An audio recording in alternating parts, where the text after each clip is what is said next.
Olá, todo mundo de qualquer lugar deste ou de outro mundo, muito prazer. Sejam todos muito bem-vindos, porque hoje é dia de relembrar. É que com a participação de vocês, meus queridos cosmonautas desta intrépida nave, o canal está crescendo e novos tripulantes estão chegando para entrar nesta nossa conversa. Por isso, eu vou abrir aqui um espaço para fazer um flashback de alguns vídeos antigos, lá do comecinho da minha história por aqui, para quem ainda não viu ou gostaria de rever, porque são assuntos interessantes e atemporais que eu tenho certeza que vocês vão gostar. Tudo bem que a produção era de centavos, mas a paixão sempre foi de milhões. Afinal, para ontem era o que tinha.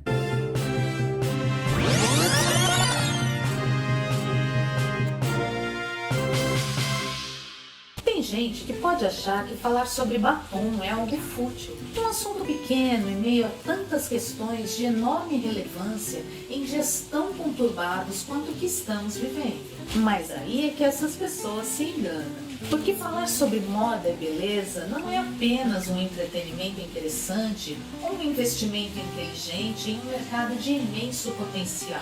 Também é falar sobre comportamento e tradições culturais. E entre os zilhões de itens deste segmento, quero destacar o batom vermelho. Porque pode não parecer, mas este produto tão comum, tão simples, tem muito a nos contar sobre autoestima e empoderamento feminino ao longo da história. O caminho foi longo e foi preciso enfrentar muitos preconceitos e tabus para chegar até aqui. E mesmo assim, ainda tem muito que evoluir. E é por isso que hoje eu vou falar sobre a história do batom vermelho. Sim, especificamente sobre o vermelho. E você vai entender por quê. Mas antes, já deixa o seu like neste vídeo, se inscreve no canal para que nosso canal possa crescer e mais gente entrar nessa conversa. Desde a pré-história, o ser humano tem o hábito de pintar o rosto. E naquela época, isso era comum para distinguir as tribos. Cada uma delas se pintava de um modo característico, dando identidade própria a cada grupo. E este era um hábito comum entre homens e mulheres, sem distinção. E não era algo necessariamente por vaidade, era mais uma questão de demarcação de grupos sociais. Os materiais utilizados para essas pinturas vinham da natureza e variavam conforme o que havia disponível em cada região, como carvão, cinzas, amoras, algas marinhas, beterraba, cera de abelha, azeite de oliva, pó de arroz, vaselina, iodo, clara de ovo, chifre e gordura de animais, entre tantos outros. Porra! Tudo isso? Por toda a antiguidade, vários povos mantiveram esta tradição de pintura facial, mas os estilos, materiais e motivações foram mudando ao longo do tempo. No Egito Antigo, por exemplo, como pessoas já usavam maquiagem, tanto homens como mulheres pintavam as pálpebras com uma massa chamada coal, feita do mineral malaquita, misturada a carvão e cinzas, com o intuito de proteger os olhos de espíritos, pois acreditavam que os olhos eram espelhos da alma.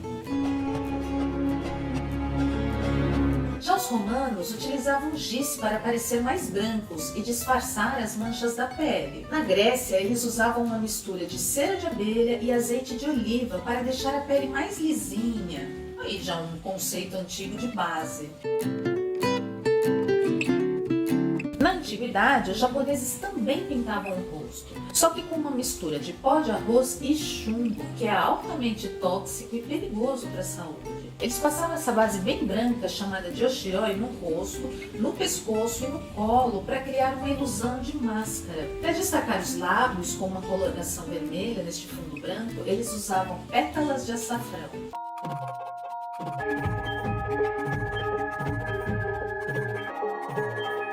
Na Idade Média, um período de trevas da humanidade, as coisas mudaram radicalmente e as pinturas corporais passaram a ser associadas a rituais pagãos, o que era considerado um pecado gravíssimo ou até mesmo uma manifestação do demônio. Foi aí que a coisa desandou e muitos tabus e preconceitos foram criados, especialmente em torno das mulheres. E esses são tabus que nos perseguem até hoje. Assim, no mundo ocidental, foi apenas a partir do século XVII, no período renascentista, que as pinturas faciais voltaram a se popularizar de uma maneira positiva. Na França, por exemplo, eram os homens de classes sociais mais elevadas, da realeza e da aristocracia, que se maquiavam. Não eram as mulheres, muito menos os pobres, porque era um símbolo de status e poder. Quanto mais rico e mais nobre, mais enfeitado você deveria parecer. Era uma forma de destacar sua importância e superioridade em relação às demais pessoas. O padrão de beleza para esses homens era composto por perucas brancas volumosas, a pele muito clara, bochechas rosadas e lábios vermelhos.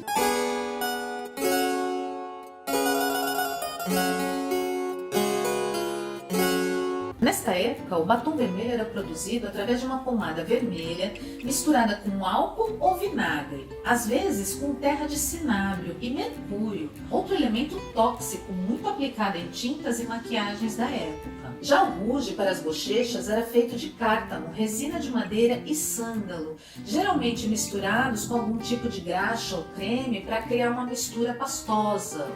Gororoba, sabe? Que nojo. Tempos depois, pouco a pouco, as mulheres de classe alta também foram começando a adotar o batom vermelho nas sociedades francesa e inglesa. E depois da Revolução Francesa, em 1789, o hábito da maquiagem foi adotado pela população em geral. Era um pensamento mais ou menos assim: se a monarquia foi derrubada, então todos passam a ser iguais. Então eu também posso me maquiar, apesar de continuar sendo pobre. Mas por mais que o uso de maquiagem tenha sido democratizado, o batom vermelho especificamente continuou sendo mal visto pela sociedade. Naquele tempo, ainda a herança dos tabus religiosos da Idade Média, colorir os lábios de vermelho era considerada uma tática de sedução, portanto, algo promíscuo, geralmente associado à prostituição.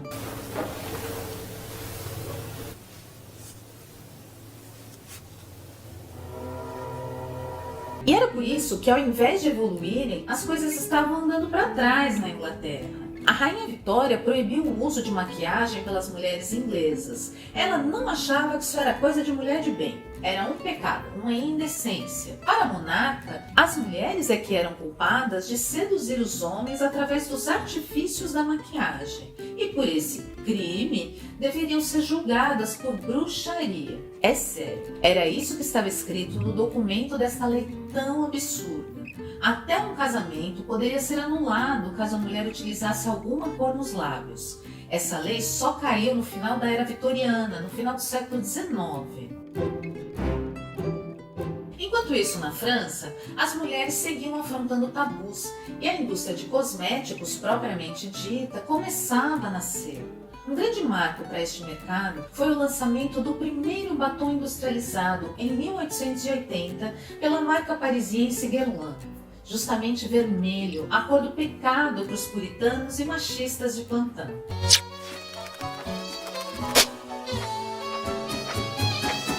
E exatamente por essa conotação de pecado e indecência atribuída ao batom vermelho naquela época, foi que os ativistas dos direitos das mulheres o adotaram como símbolo de enfrentamento às limitações impostas a elas pela sociedade patriarcal. Em 1912, as sufragistas de Nova York, um grupo que defendia o direito ao voto para as mulheres, passou a sair em passeata pelas ruas da cidade usando o batom vermelho, sob a liderança de Elizabeth Cady Stanton e Charlotte Perkins Gilman.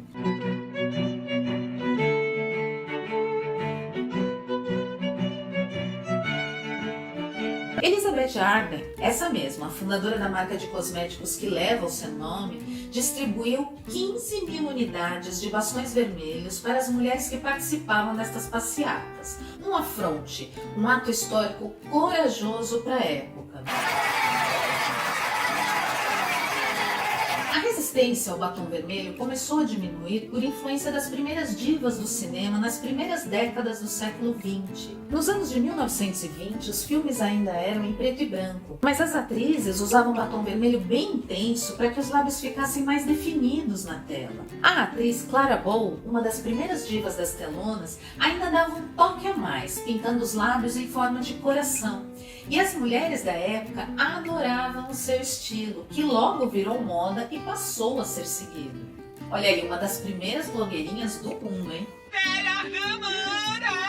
Tempos depois, o cinema passou a ser em cores e o batom vermelho se popularizou de vez a partir da década de 1930, tornando-se um ícone de beleza e elegância.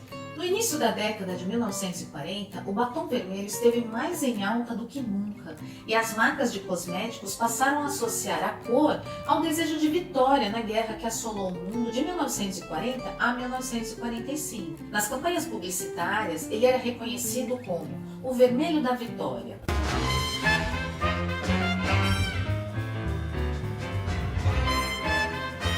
Na Inglaterra, esta preferência teve uma razão prática, era o que tinha. Durante os anos de guerra, um período de grande escassez de matéria-prima, até mesmo de itens básicos, curiosamente, o batom vermelho foi o único item de maquiagem que continuou a ser produzido e vendido normalmente no país. Apesar de não ser um item básico para a população, Winston Churchill, o primeiro-ministro da época, liberou a comercialização do batom vermelho por considerar que o produto incentivava a moral pública.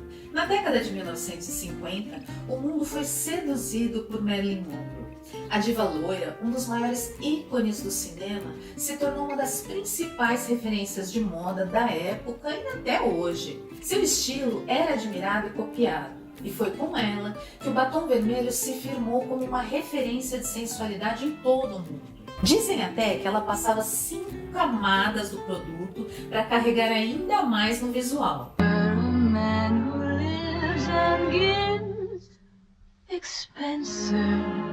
Outra musa do cinema que não abria mão do batom vermelho era a belíssima Elizabeth Taylor.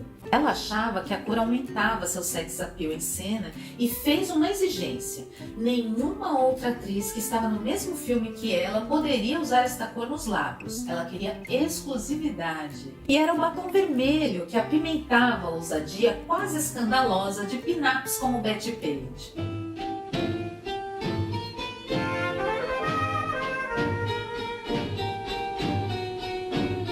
Foi nesta época, em 1952, que a Revlon lançou a campanha Fire and Ice para divulgar batons e esmaltes vermelhos. O anúncio da marca dizia: para você que adora flertar com fogo, que ousa patinar no gelo fino, Revlon Fire and Ice para os lábios e pontas dos dedos combinando.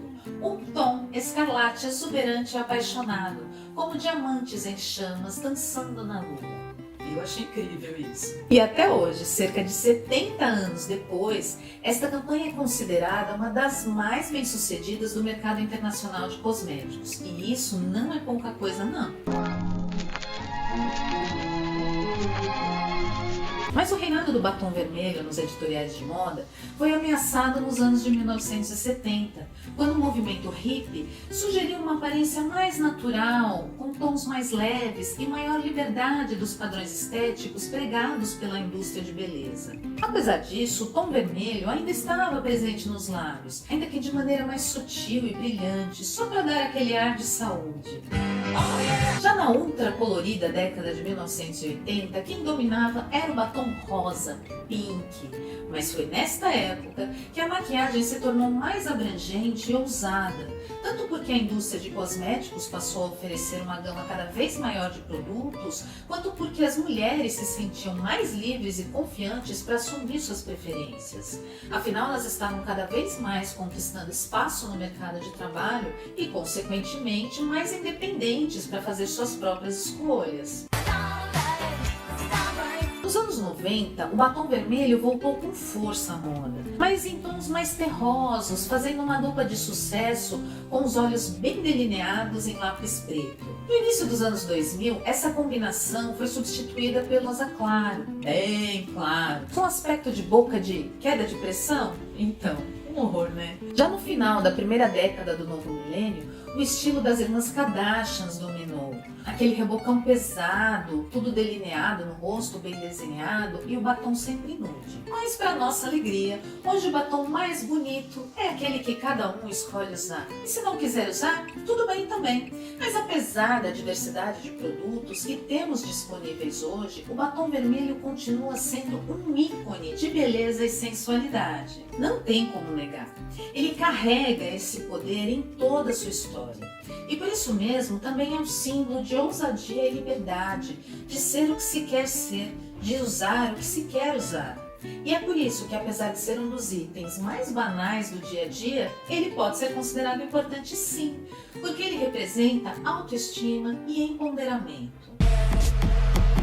Mas apesar de sua simbologia libertária para as mulheres em especial, ele ainda carrega um estigma perpetuado por preconceitos, pré-julgamentos, machismo e tabus. Até hoje, há quem julgue uma mulher de batom vermelho, como se a cor de um cosmético nos lábios definisse caráter ou fosse consentimento para malandro se aproveitar, sob a velha e estúpida crença de que sou homem, sabe como é, né? Não sei. Porque queremos ser vistas sim, e admiradas, mas respeitadas. E é porque ainda há muita coisa a ser consertada e conquistada nessa nossa sociedade tão machista que o batom vermelho é considerado esse símbolo de resistência. Um afronte às velhas ideias, uma ferramenta de autoestima, uma expressão artística, não um objeto, mas uma ideia, um ideal.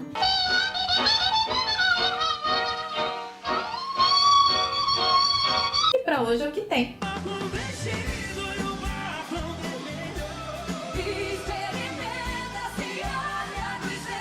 Sejam todos muito bem-vindos ao nosso canal. Puxa uma cadeira e entra na conversa. Comenta aí o que você acha disso tudo. E me fala se você já tinha parado para pensar no poder de um simples batom vermelho. Aproveita, se inscreve no canal, compartilhe o vídeo se você gostou e ative o sininho para receber as notificações e a gente poder se encontrar mais vezes por aqui. Meu nome é Ana Bernardinelli, eu tô indo, mas eu volto. Beijo, tchau!